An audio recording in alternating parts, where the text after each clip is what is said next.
œufs translucides, crème de parmesan. Les ingrédients: 4 œufs entiers, 3 jaunes d'œufs, parmesan râpé, mascarpone, crème fraîche liquide, lait. Œufs translucides, crème de parmesan, le matériel: 4 ramequins, un saladier, un fouet, l'écumoire et 2 casseroles.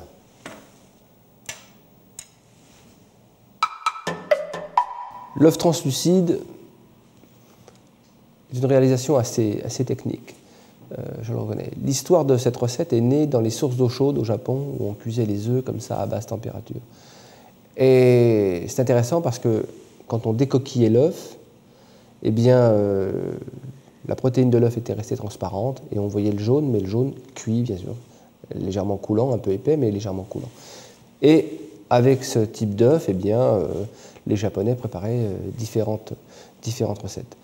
Alors je voulais vous faire vivre cette expérience qui est pas très compliquée en soi, si on respecte bien le process de la recette. C'est-à-dire 65 degrés, donc avant les petites bulles, les toutes petites bulles fines, c'est 65 degrés environ pendant 35 minutes. Cette recette est un plat quasi complet parce qu'on a utilisé une crème de parmesan riche, mascarpone, parmesan, et l'œuf. Tout ça fait que c'est un plat quand même qui va peser un petit peu dans l'approche d'un repas.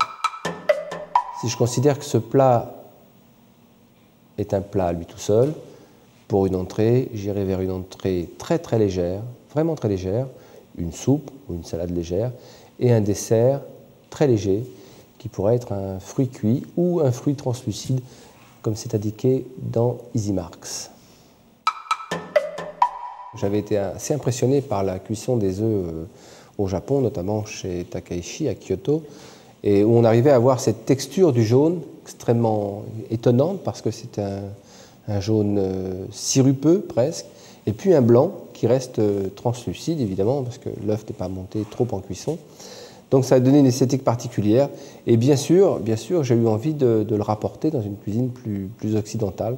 Ça me paraissait être un trait important à souligner dans la recette parce que c'est vraiment que l'histoire de la cuisson à basse température, certes est née probablement en Chine, mais est arrivée au Japon et a été sophistiquée vraiment au Japon. Savoir cuire un œuf est peut-être la base de toutes les cuisines.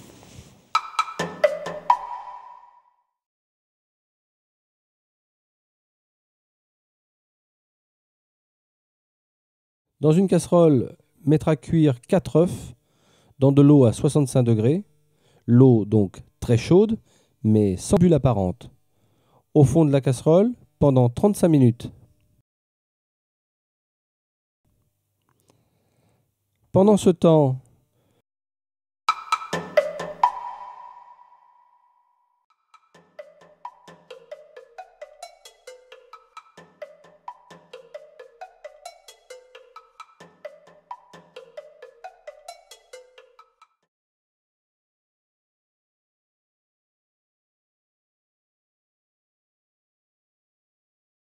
battre les jaunes et les œufs entiers ensemble, rapidement, afin d'avoir une texture légèrement mousseuse.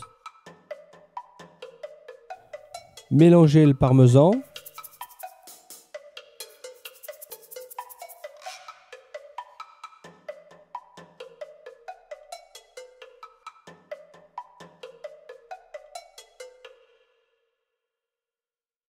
Le mascarpone.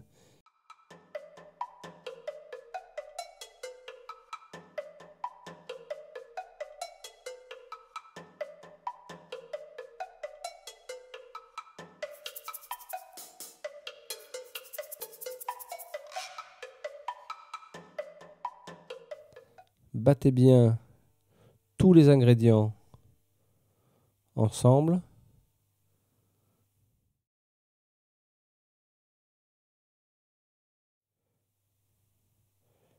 J'ajoute le lait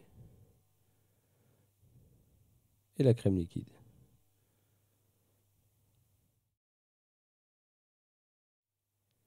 S'il existe une allergie à ce produit laitier, vous pouvez aisément remplacer le mascarpone et la crème fraîche par le lait de soja dans les mêmes proportions.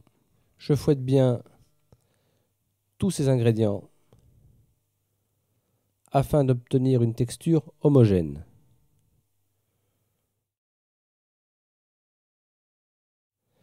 Je beurre les ramequins de façon régulière, beurre fondu.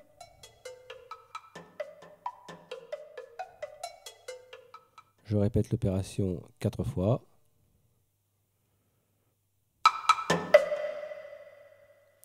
Attention de ne pas laisser déborder de beurre à l'extérieur du ramequin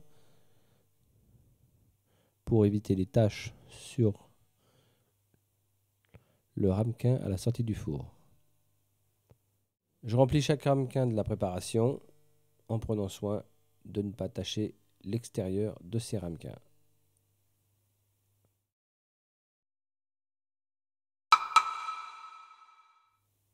Chaque ramequin est rempli à la moitié.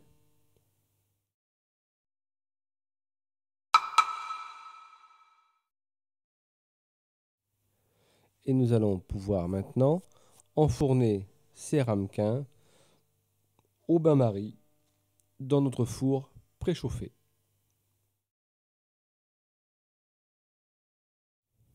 Pendant 10 à 15 minutes.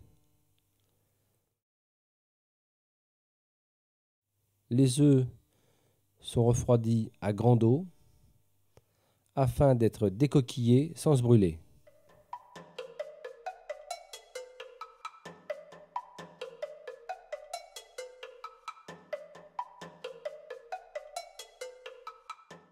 Et très délicatement, je retire cette coquille. N'hésitez pas à replonger l'œuf dans l'eau si vous vous brûlez. Voilà. Et l'œuf est décoquillé. Il s'affaisse un petit peu, c'est normal. Le blanc est transparent et nous laisse apparaître le jaune qui a une texture très sirupeuse. Maintenant, l'œuf est prêt à être posé sur la crème de parmesan qui est semi-prise. Soyez très délicat à manœuvrer l'œuf. Saupoudrez-le de parmesan frais.